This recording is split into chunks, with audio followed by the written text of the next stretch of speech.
بسم اللہ الرحمن الرحیم اللہم صلی علی سیدنا محمد وعلی آل سیدنا محمد و اصحاب سیدنا محمد مبارک وسلم علیہ۔ ناظرین، ٹائٹل سے آپ کو معلوم چل گیا ہوگا تھمبنیل کے ذریعہ کہ توحید جو اصل ہے وہ اہل سنہ کے پاس ہے۔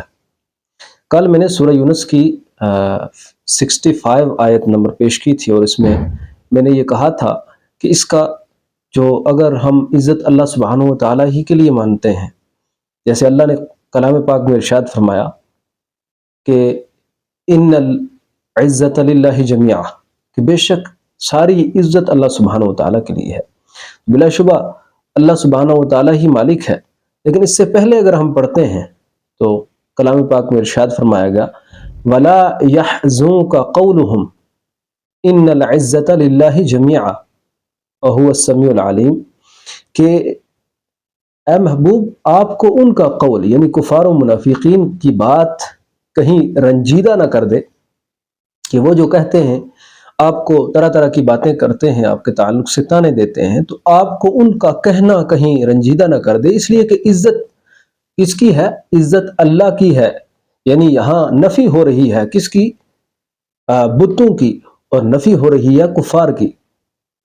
عزت کا جو مالک حقیقی ہے وہ اللہ سبحانہ و تعالیٰ ہے۔ پھر اللہ سبحانہ و تعالیٰ نے سورہ منافقین کے اندر ارشاد فرمایا، جو میں نے یہ بات کہی کہ عزت اللہ کی ہے، اور نبی علیہ السلام کو فرمایا گیا آپ غمگین نہ ہوں۔ اور دوسری جگہ کلام پاک نے ارشاد فرمایا کہ وَلِلَّهِ الْعِزَّةُ وَلِرَسُولِهِ وَلِلْمُؤْمِنِينَ وَلَكِنَّ الْمُنَافِقِينَ لَا يَعْلَمُونَ۔ یہ سورہ منافقین آیت نمبر 8 ہے۔ اللہ فرماتا ہے کہ اور عزت کس کی ہے؟ اللہ کی ہے۔ وَلِرَسُولِهِ وَلِلَّهِ الْعِزَّةُ وَلِرَسُولِهِ وَلِلْمُؤْمِنِينَ، اور مومنین کی ہے۔ وَلَكِنَّ الْمُنَافِقِينَ لَا يَعْلَمُونَ، اور منافق نہیں جانتے اس بات کو کہ عزت اللہ سبحانہ و تعالیٰ کی ہے اور رسول کی ہے اور مومنین کی ہے۔ وہ جو کہے کہ معاذ اللہ رب العالمین، قیامت کے دن اللہ کے سامنے جو ہے رسول ساری یعنی مخلوق جو ہے یہ چوڑے چمار کی طرح ہوگی، تو میں تو کہہ رہا ہوں کہ قرآن کہہ رہا ہے، قرآن کہہ رہا ہے کہ عزت اللہ کی ہے، اللہ کے رسول کی ہے اور مومنین کی ہے۔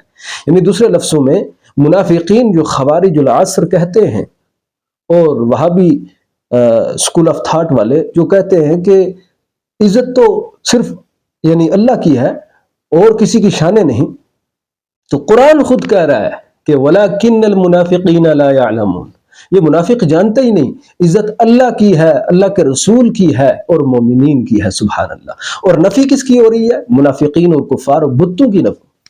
اسی طرح اور دیگر جہاں آیات ہیں کہ جن کے اندر اللہ سبحانہ و تعالیٰ نے جہاں اور چیزوں کی نفی کرتے ہوئے اپنے لیے کسی چیز کا اثبات کیا ہے تو وہ ذاتی طور پہ حقیقی طور پہ ہے، اور نفی دوسرے لوگوں کی ہے۔ اور پھر جہاں جیسے میں نے کئی آیات بیان کی کہ اللہ سبحانہ و تعالیٰ نے ارشاد فرمایا کہ اللہ ولی اللہ ہی ہے، مددگار اللہ ہی ہے اور کوئی نہیں، اور پھر دوسری آیات میں فرمایا کہ اللہ کے جو مومنین بندے ہیں اور اللہ کے رسول ہیں اور مومنین بندے جو ہیں وہ مددگار ہیں، ولی کا لفظ استعمال کی۔ تو یہی ہے توجیہ جو اہل سنت کی توجیہ ہے، قرآن کی صحیح تفہیم ہے۔ یہ خوارج اور معتزلہ کی طرح نہیں کہ وہ ظاہری معنی لے کر قرآن کے اندر جو ہے ظاہری معنی لے کر گمراہ ہوتے ہیں اور دوسروں کو بھی گمراہ کرتے ہیں۔ اللہ سبحانہ و تعالیٰ عمل خیر کی توفیق عطا فرمائے۔ السلام علیکم ورحمۃ اللہ وبرکاتہ۔